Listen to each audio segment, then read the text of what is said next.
Hello, Cancer. I hope you're doing well today. I'm gonna have you take a deep breath with me, and in, and out.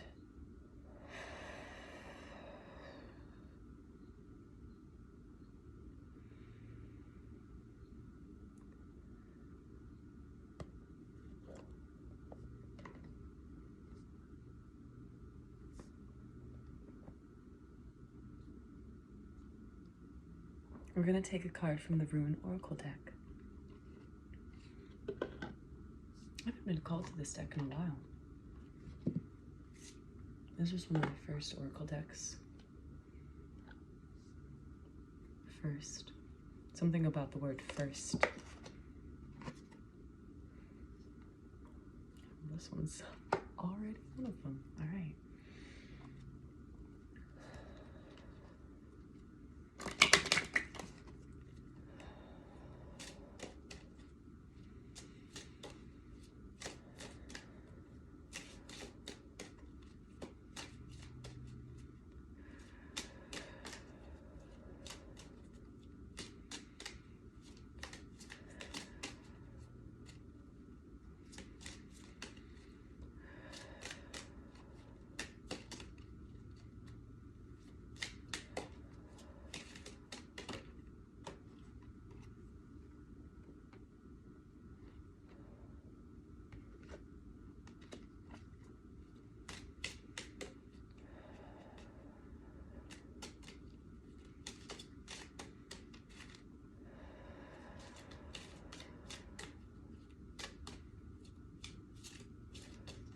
There's a lot of silence.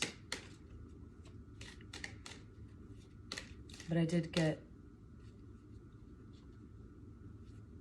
it's too late to turn back now, so keep going. Oh, there's this terrible joke. If you were, I don't know how old anyone who is watching this is, but there was a time period where there was a blonde, a brunette, and a redhead went into a TV shop or whatever, and there was a lot of jokes that they weren't nice. They always ended with the blonde being dumb. Yeah, it's not nice. But I'm getting this one of the jokes was, it's like 20 miles to, no, that's too much. Let's just say it's a mile to swim out to this island, and the brunette swims out and she gets like a quarter of the way there and she's like, I'm too tired, I gotta swim back, and so she only swims half a mile, and the redhead is like, I'm just gonna swim the whole way. She manages to get across, and then the blonde, this is so rude, do not, like, I don't mean this in any event, it's just the example, but the blonde, she swims halfway, 50%, and then she's like, I'm too tired, I'm gonna swim back. She doesn't think about the fact that she's already swum halfway, and so swimming back or swimming forward is still gonna be the same amount. She's 50% either way. So it's like a reminder that you're already this far. Going back does not serve you. Going back is just using up more precious energy that you could be using to continue to your finished goal line. There may be temptations because it may be easier to go back, but you're at the 50% mark. So it's like all of the work that you've put in already has gotten you halfway there. You're gonna spend the time doing something either one way or another, so you might as well continue that pathway, put that 50% extra in, because you're gonna put that 50% no matter which way you go.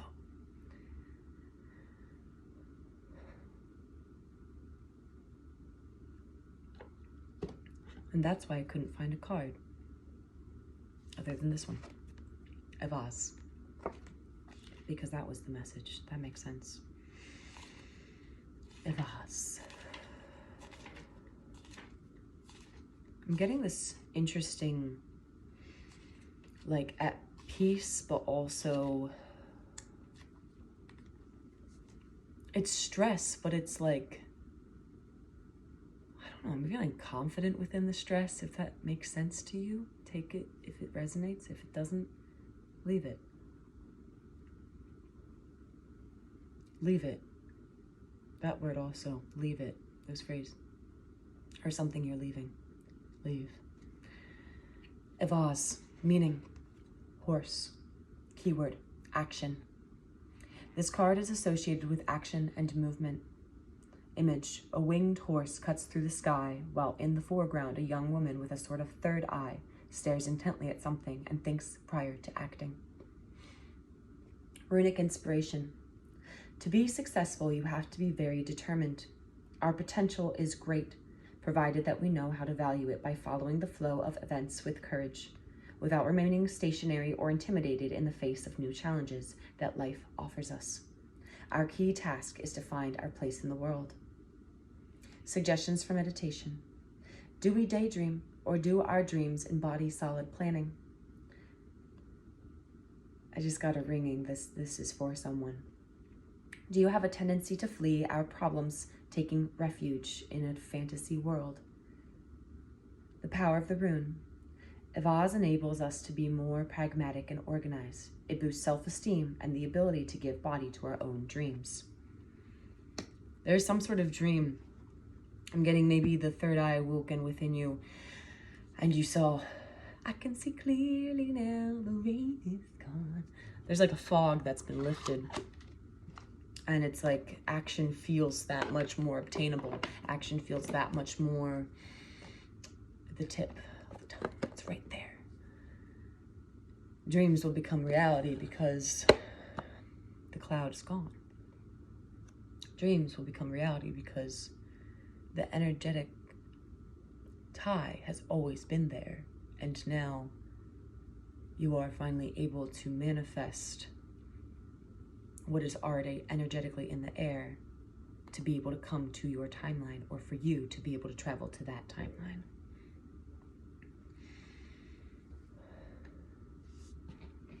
I'm going to take a couple of cards from the Rider-Waite Tarot.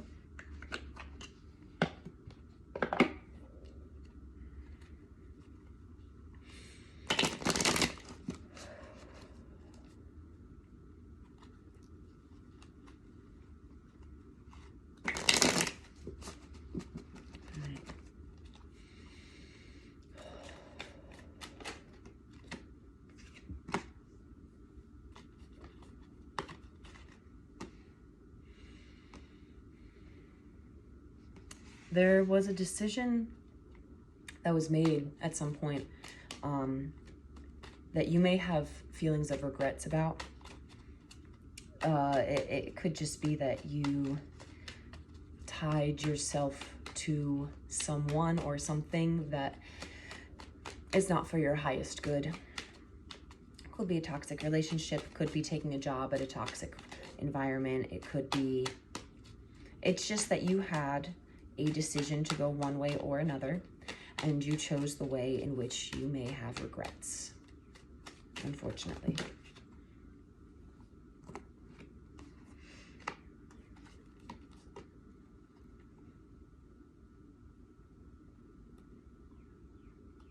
Okay.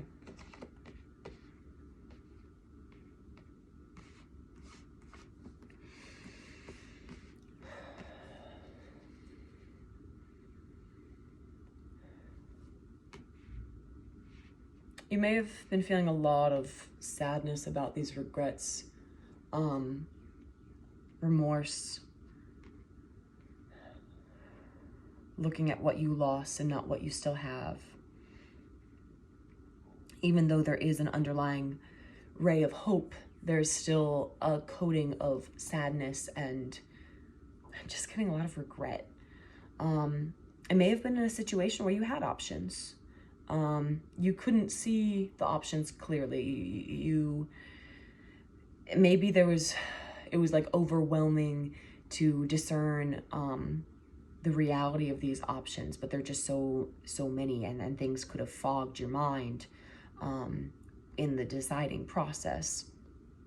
And something about this has caused a lot of sleepless nights, of anguish, of turmoil, of again, regret. sadness, pain.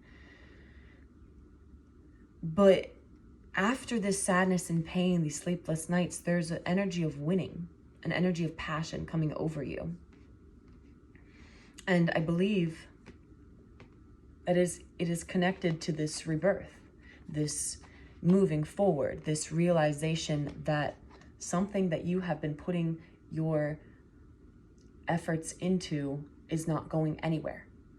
The chariot has stopped. The chariot is broken. The road is a blocked, and there's construction in the way. It's not working out. Something happened after this rebirth. It's like something shed away, and now you see that something is not working out. Something is not bringing you anywhere. Something is bringing you to a dead end.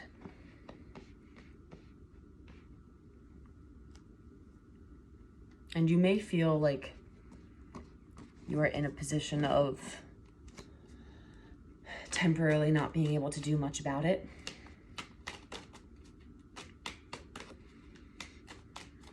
Just for now. Just for now. Just for now. I don't know why I got that song came in my head. Just for now. Just for now. Yeah, just for now. Just for now. Because, this is beautiful. Because there's this energy of you or somebody around you that is bringing a stable, steady message, offering. It's like you've gone through so much pain, and finally the sunshine is coming in. Finally, you put the last sword in the back, and that's it. That's it. Now that we've reached the 10, now that we've killed off whatever we need to kill off, we are starting at 1. The message of truth. We're starting at 1. We're getting rid of this pain. We're seeing the storm happened, and now the light is going to start shining soon. It almost is like, with this upside down, it's almost like the sunshine is creeping through right here. With it upright, you only see the dark sky, but even if this is, it just feels like the veil is being lifted, the curtain is coming away. It's a new beginning. A new beginning with stable offers, with true intentional stability being inquired.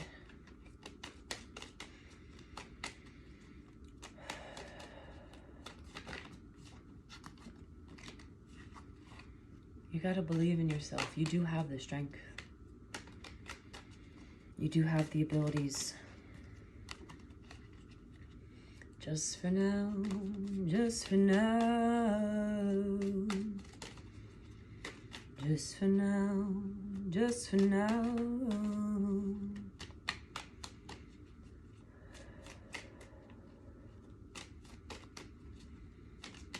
Just for now.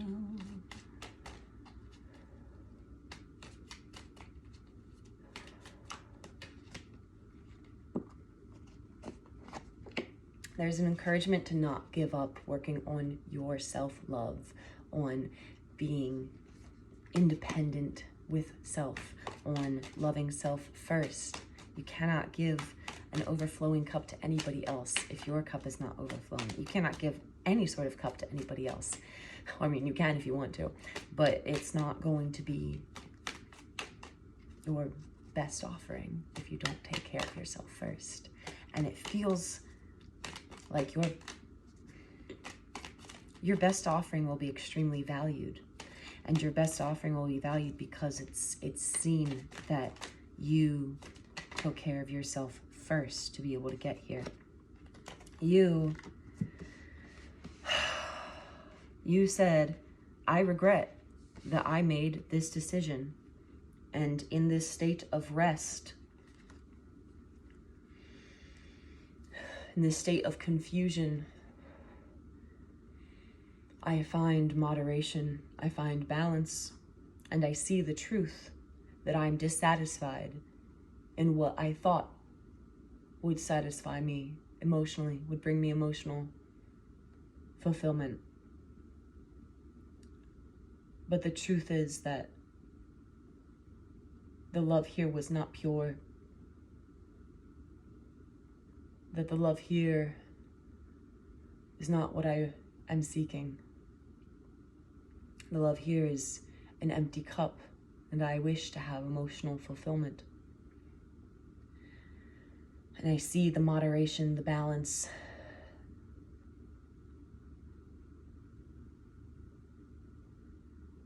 the working to create balance that is required.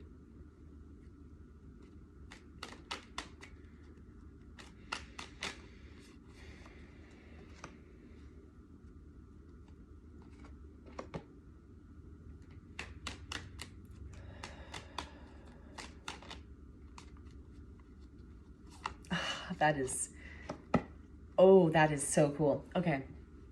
All right, it's cool because it's, okay, I won't even explain why it's cool.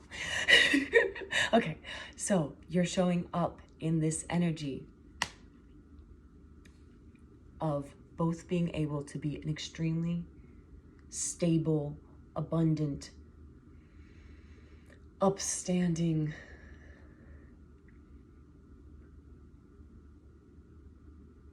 reliable, maybe even like father figure. It doesn't have to relate that way, but strong, dependable, just so,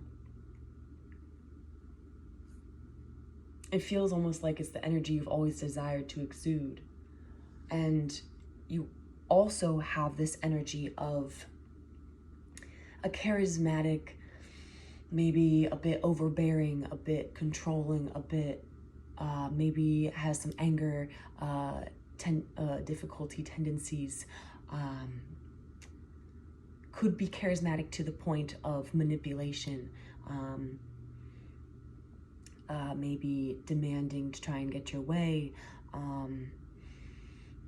really just trying to manipulate the situation in your favor. But it feels that you embody both of these energies. It's like the angel and the devil. And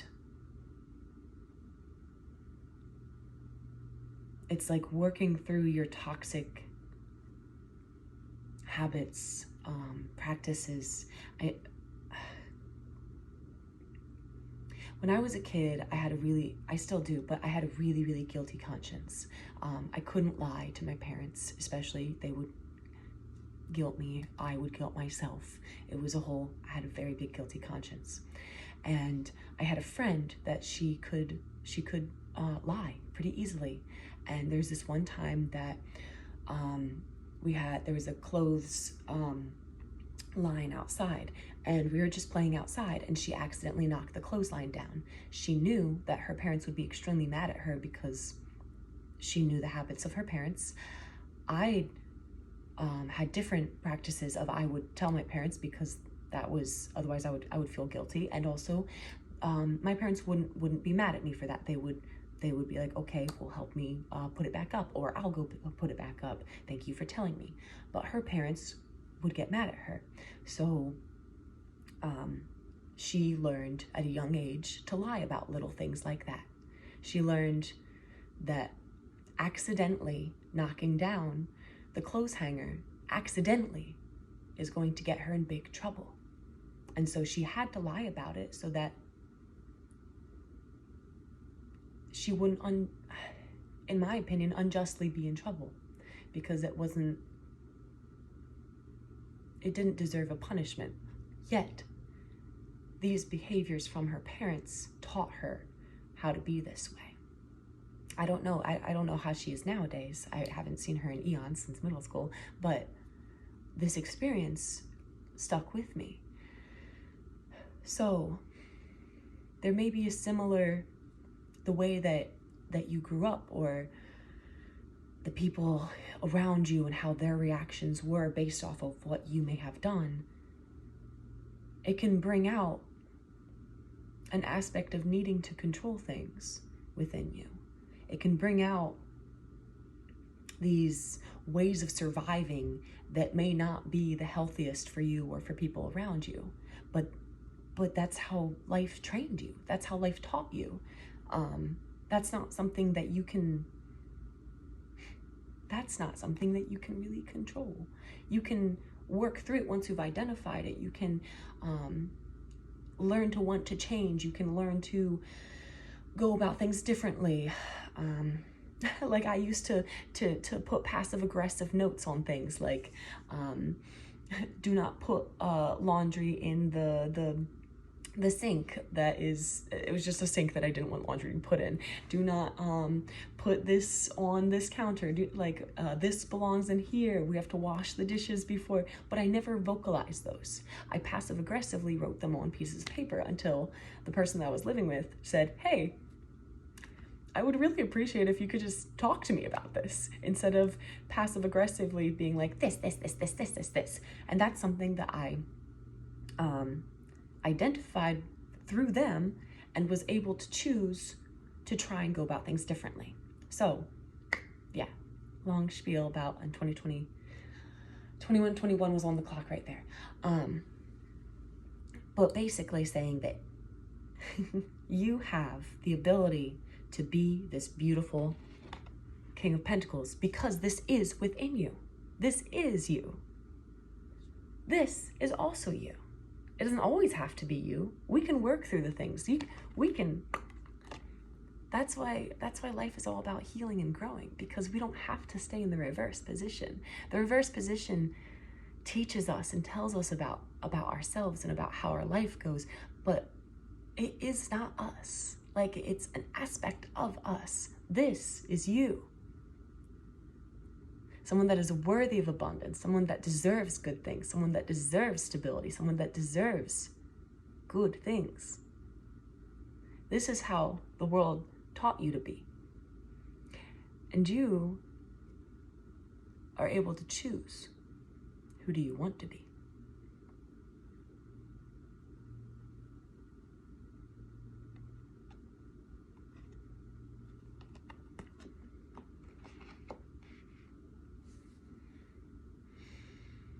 Take what's yours and leave the rest behind. Thank you so much for being here, Cancer. I hope you have a lovely rest of your day. I'll see you next time.